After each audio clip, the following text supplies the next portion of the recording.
The 4:15 to Ravenswood Junction, an abandoned train station in the mist-shrouded town of Ravenswood, where the tracks end in rust and the ticket booth's glass is spiderwebbed with cracks.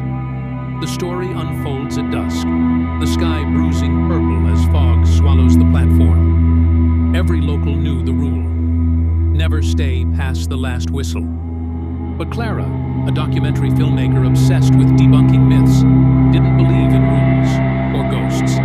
She came to Ravenswood Junction to prove its haunted history was just rot and rumor. Her camera rolled as she stepped onto the platform, her voiceover smug. Ghosts don't haunt places. People haunt themselves. The station groaned. Wind hissed through gaps in the roof, sounding like whispers. Clara laughed it off until her flashlight flickered. Shadows pooled at the edges of her vision, thickening into shapes. Figures, silhouettes of travelers in outdated clothes, their faces smudged like old photographs.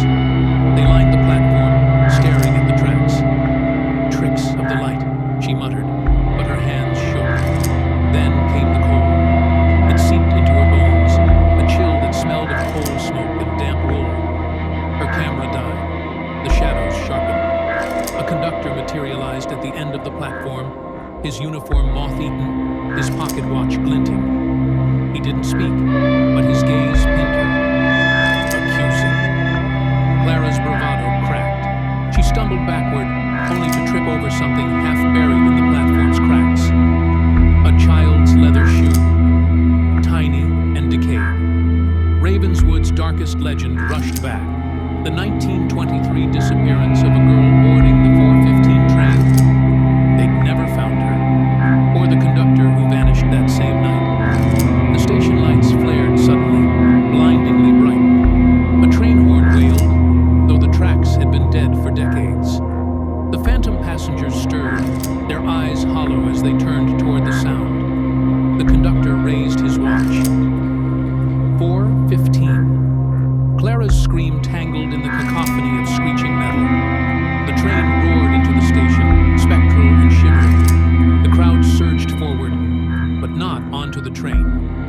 Toward her. Twist. As hands closed around her wrists, icy and implacable, Clara realized the truth.